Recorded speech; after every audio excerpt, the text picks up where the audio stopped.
Good morning, guys. Good morning. It was at 0, so I wasn't sure if it recorded. Anyway, you can be watching this video because I am not able to be in this morning, or you can be watching this video because you need a refresher on how to track the analysis when you're developing the theme through Flowers Through Algernon. So you can see quite a few headings up here. I want to explain what these headings are and give you an example of how to work with them. So first you're going to see the progress report or the date. The further you get into the story, the progress reports get longer because Algernon is realizing that he doesn't have to number every single entry. He's only having to turn them in one time a week. Sorry. So he's able to just put dates instead of progress report and the number. So if you want to track here the progress report as well as the date, you surely can. Or you can just start putting the dates. Right here, you are going to be looking at the theme topics. That's what you are going to use whenever you are coming up with a proposed theme. You will not always be able to find a proposed theme in the reading that you've done at that point. If you can, it might help you to do this so you can see how he changes later, because the themes will most likely change. This column is what you're going to use a lot more than the other one.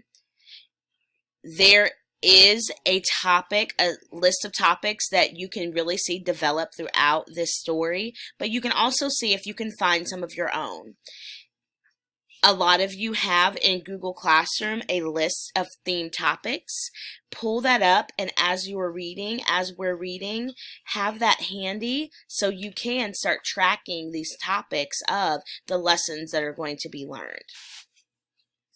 Now here, you've got your textual evidence, and you've got how the author develops the theme. You can do one of two things with these boxes. You can merge the two boxes. So for instance, I can highlight these two boxes. I'm going to go up to Format, and I am going to, maybe it wasn't Format. Let me see here.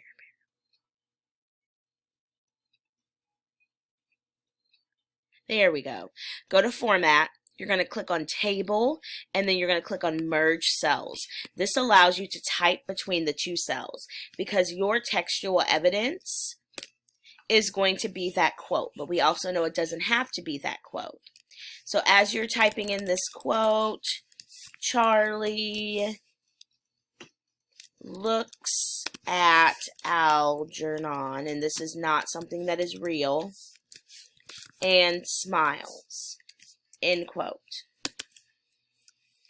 And when you get into the second box, that's what we've been discussing, how setting can develop this topic or this theme, how someone's actions or traits can develop the theme. So I could see that this is an action Charlie does. Charlie's actions show us that bravery is important even in the darkest times. So I'm able to tell you the different ways. Think about our I can statement. I can analyze how setting, plot, or characters' actions develop the theme over time. So we are having to determine, are these actions, or is this what they've said or what they've done that's going to develop and show that theme or theme topic? Is it where they're located that's going to develop that theme or theme topic? The choice is yours, or you can keep them separate and you can just have your textual evidence, like where you specifically took it from the text, here, and then explaining how it's a trait, it's an action, or if it's maybe the setting that is showing you this theme topic. You're going to do this as many times as you feel like is necessary. So if you are seeing several different theme topics within a progress report or a date, then track that down. We are tracking from beginning to end this analysis with developing theme. Maybe you skip a progress report or two, but you have to be the one to determine, if you're reading on your own, is this important where it's going to show us a lesson learned? You may have to read some and then go back and go, oh, I think that last part was important because of what's happening now.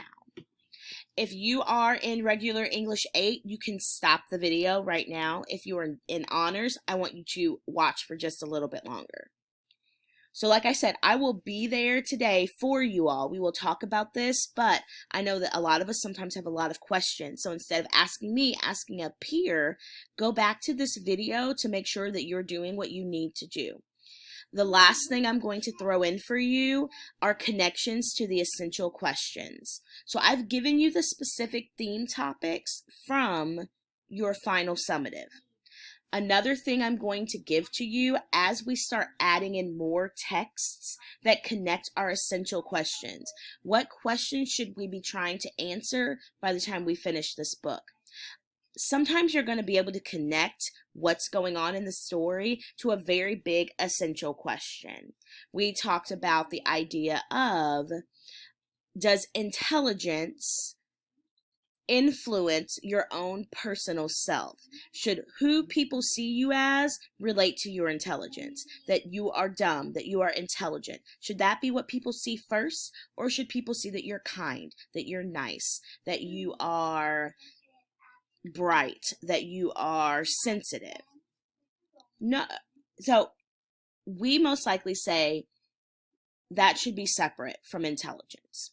There will be a few more essential questions that we will go through as we finish this text, including bias, including intelligence. I want you, if you can, state an essential question that this might connect to, and then tell me why you feel like it connects to this. Well, I feel like it connects to being biased when it comes to different types of intelligence levels, because Charlie feels blah, blah, blah, blah, blah. It's just a deeper level of thinking that I want you to have as we go through and analyze this book. You'll thank me later. All right. Keep going. You're doing great, and I will see you on the flip side. IRL.